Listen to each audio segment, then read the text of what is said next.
Hello, these are more Blu-rays and DVDs I picked up. This time it's stuff from HamiltonBook.com. I didn't get a lot this time, so I got a mixture of stuff from previous waves and this wave. One of the things I got, which was from last wave, the Monster Squad. This is released by Olive Films. This is like an interesting movie from '87. And then one of the new things I got was the Famous Studios Champion Collection. This was a little bit cheaper through Hamilton Book than it was like on Amazon. But we get all these classic 40s, 50s cartoon collections. Then some of these were for like, all the rest of these were like basically price drops. I finally got Romeo's Blue Skies from Ane Amigo through Hamilton Book. Just didn't want to pay the full price. So this, that was $18 for this. $17.95. And then I remember watching this. I think I missed an episode or something, but Project Blue Book, where the History Channel had it. This is like a dramatization of like the real Project Blue Book. I don't remember if it had its second season. I don't think it did, but the way this show, if I remember correctly, they were set up, actually really were aliens and other stuff. So it'll be interesting to give this another rewatch. I don't know if they set it up for a second season or it was only designed for one season. It does say season 1, like it implies would be more than one. Then another movie I got was Transmission, Michael Hurst film. Now this looks interesting. I do not believe there's a Blu-ray of it, and I couldn't find this on Blu-ray.com. It seemed like an interesting movie.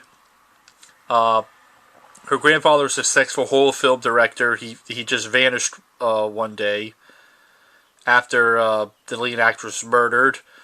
And while looking through her stuff, she discovers stuff portrayed in his final film, Transmission, which are like a bunch of like different things that are all like somehow connected. And I really like the cover art too, like doing the TV head thing. That'd be a good costume. But yeah, this looks interesting.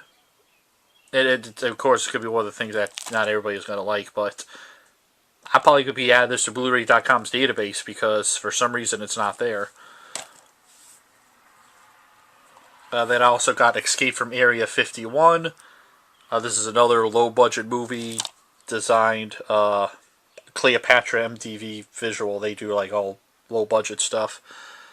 But this seems like a interesting kind of cheesy movie. Audio CD, so I believe that's the soundtrack CD.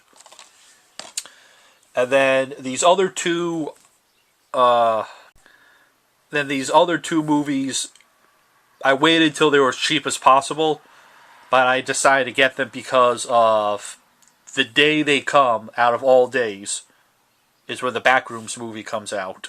So I decided to get the two. I don't really think they're really rip-offs, but since they came out a while ago, but it's still based on the concept. Amityville Backrooms, which I think is the worst of the two, from what I read. Of course, they just shoved Amityville on there, and that has really nothing to do with it.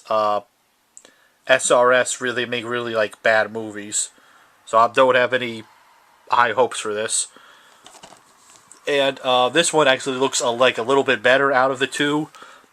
The Front Rooms, also by SRS. Yeah, this is from 2020. The Front Rooms is from 24. Oh, they're both from 24. Okay. Yeah, this one looks like a little bit better, like more like closer to the actual original concept. But if out of all days, for the stuff to come, is the day the Backroom movie premieres in theaters. And I have these two movies which are probably going to get more more views because just the similar names. But that's kind of just funny. I got these. I don't know if I'm going to do it, but it'd be a funny joke. Say I got the Backrooms on DVD early and make that a thumbnail with it blurred out. I'd get a bunch of clicks that way, but I don't like clickbait, but it'd be kind of funny.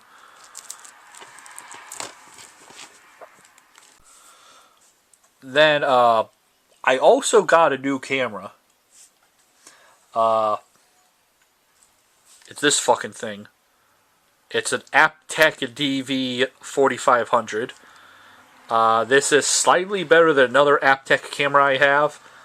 It's the same basic concept as a flip-out screen, manual focus thing. This one has a knob, but you're supposed to hold it like this, basically. And all your thumb is here on all the buttons, even the mode select switch. This, you can play your videos or audio recordings. Record video. It's probably not even on focus. Ooh, I can see myself. Pictures, record audio, or use it as an MP3 player. Or you could also use it as a webcam, but I think you need the software. Now, this is so old, I believe this will only take normal SD cards. So that means 2 gigabytes and less. The instructions say the biggest it can take is a 512, so it recognizes the 2 gigabyte one that's in here. But this might be more useful as a MP3 player. Funny enough, this is from around 2003-ish. You have, surprisingly, as USB Mini B. The other Aptec one I have has some weird one I don't even know what the name of. It has a headphone out and composite video out. And I think I said this, that is a flash, and I think that's the microphone on top. That's the speaker, which actually doesn't sound that bad. I could try to play some, but I don't know if, I don't think I'll get a copyright claim. So, yeah, that doesn't sound that bad. Of course, it's not going to have any low-end stuff. The video quality for this is pretty bad. I'll include some videos. This is the test of Aptec DV4500, set to the highest quality 640 by 480 for video. I can already tell the frame rate's pretty low. Picture quality doesn't seem that bad.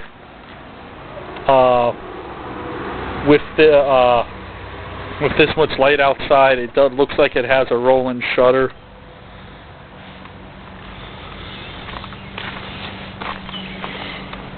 So I wonder what it's like on the other two resolutions.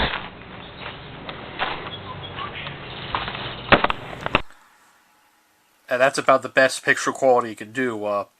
That's 640 by 480 at about 10 frames a second, which is, I think, the max it can do.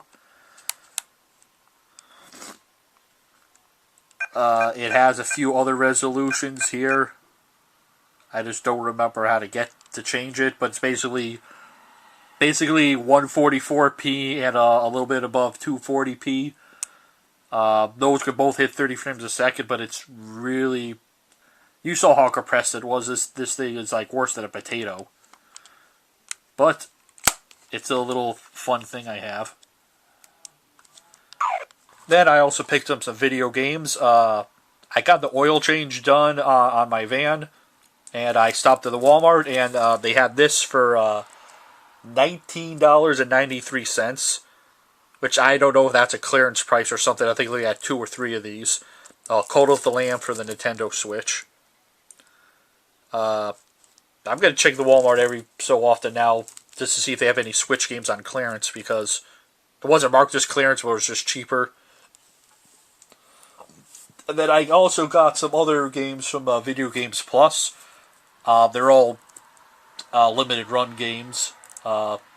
Somehow I got the two Best Buy versions of Turok 1 and 2, but for some reason I don't ever remember 3 coming over. So I finally got Turok 3. I think I got this for about $20. So now I have all 3 of the Turok games on the Switch. And then I also got Wordless.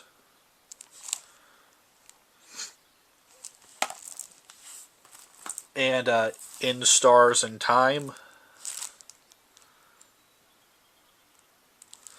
Then I also got Quake 2, which I already have Quake 1. So, that's another one. And then the last one I got from this time was the Gex Trilogy. And it says Gex 2 and 3 have new analog controls because they're 3D platformers. And see, I wonder what other... okay, they have a rewind and save function that they added. And then speaking of video games, I also picked this up at a tag sale. This is like the 1970s like handheld game. This is like a remake they made in like 2018 or something.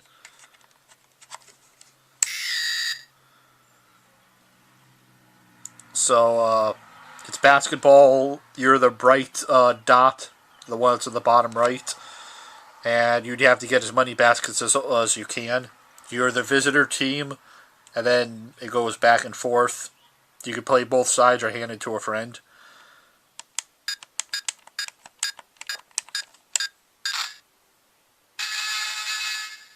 And then that's basically the game. Option 2 is a little bit faster.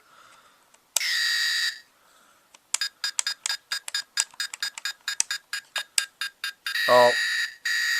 Okay, now it's the other player's team. I tried for a 3-pointer but lost.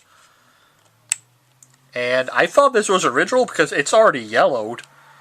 It is about 8 years old if this came out in 2018. So I wasn't sure if this is original or not, but the original one, these buttons are a little bigger. It did have the sound button.